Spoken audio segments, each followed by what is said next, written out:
The sun isn't even up yet, but it's gonna be an exciting day, I think. So let's do this.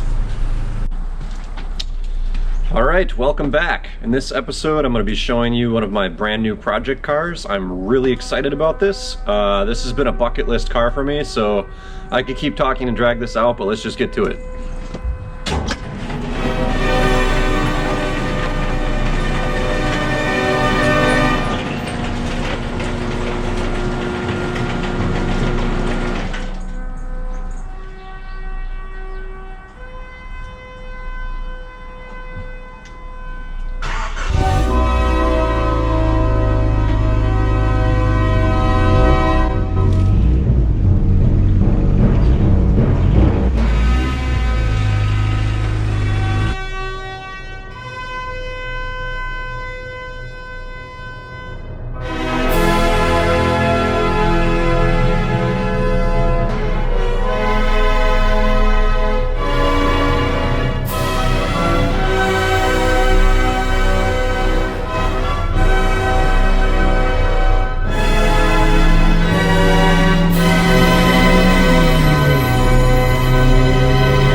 So what I'm gonna do now is walk you through this car. I haven't touched it yet. God, Rooster. So what I'm gonna do now is I'm gonna walk you through this. What I'm gonna do now is walk you through this car before that rooster makes another cock-a-doodle-doo. So yeah, let's get to it. I haven't touched this car at all yet, so this is how I purchased it. So I would classify this as a Survivor. It hasn't really been modified much. It does have some ground control coilovers with some conies. Other than that, it's pretty stock. I really hate that rooster right now. Door panels in perfect shape. Even the driver bolster shows a little bit of thinness here, but really it's pretty incredible. It has 153,000 miles.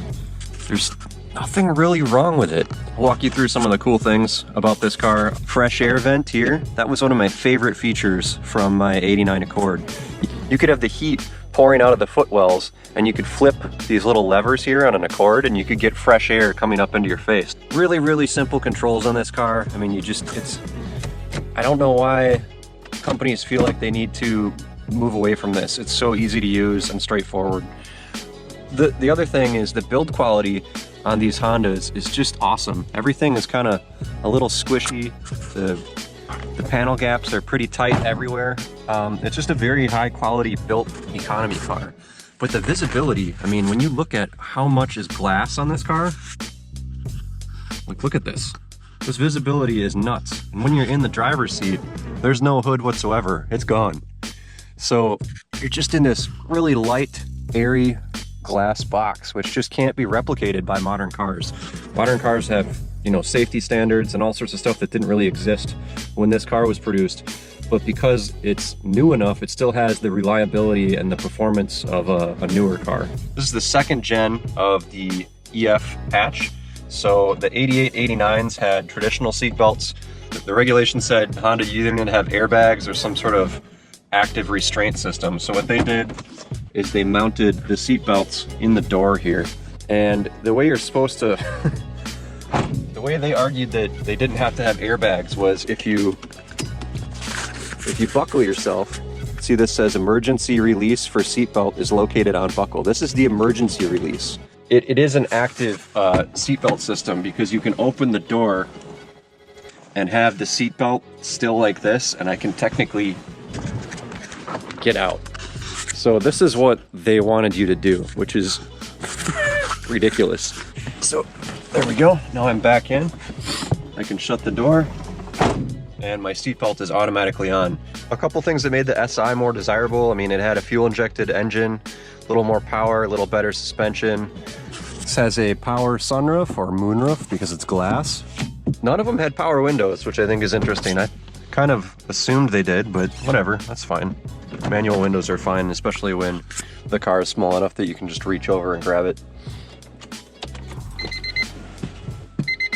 The pinch welds on this thing, they're all great. I mean, there's a little bit of paint missing there, but no corrosion anywhere.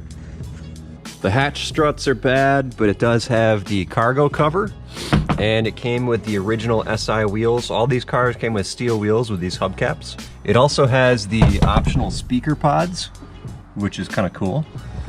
And little trivia here, this cargo light is also used on my inside. So the same part number was used from 1988 to at least 2004.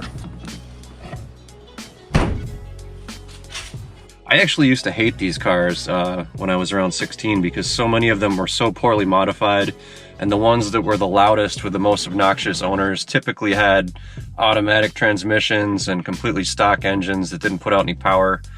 They were just all posers, but this car is just fantastic to drive. I have quite a few cars that handle pretty well, but this thing on the right road, I really don't think there's much that can outrun one of these.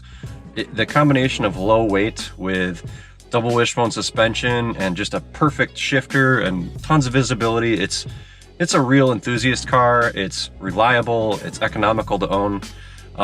These things are already climbing up in value. One of them sold on Bring a Trailer this year for $16,000, and I had around 100,000 miles. That car was perfect. I'm gonna see what I can do to get this car as good as it can be without spending a bunch of money. My goal here is preservation, not restoration.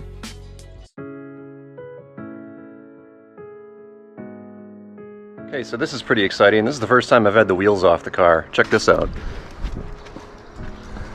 So you can see there's a little corrosion and everything, but oh, what is this? Oh, orange shocks. And what is that? Anodized red and anodized yellow?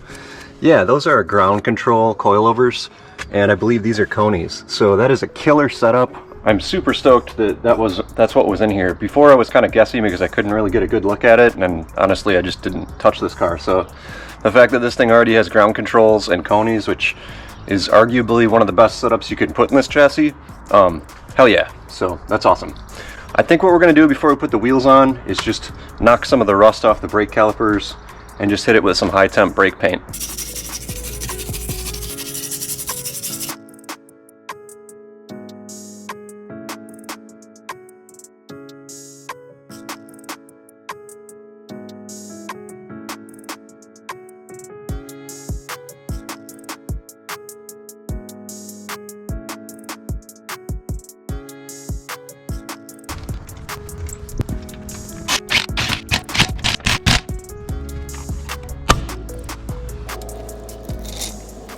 So one really easy way to make your car look a lot better is over time your wipers will have the paint fall off the arms. Pull the arms off, spray them with some brake clean, and then what I like to use is just barbecue paint or wood stove paint. It's got this really nice black satin finish that looks really close to OEM, so I'm just going to spray these with brake clean and hose them down with stove paint and let them cook in the sun here while I'm washing the car.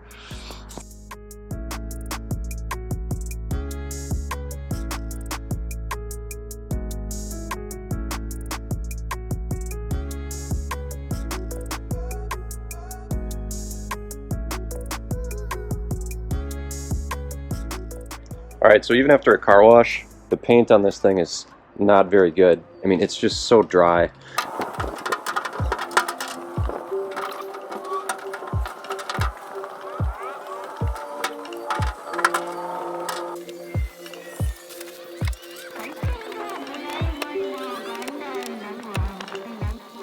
So like I was saying, the paint on this thing is pretty dry. I think it just needs to get cut really well, and most of this stuff will go away. So I'm going to be using 3M Perfect It and just a wool pad on a polisher, and I'm just going to do time lapse because there's a bunch of screaming kids at the neighbors, so we'll just do no audio for now.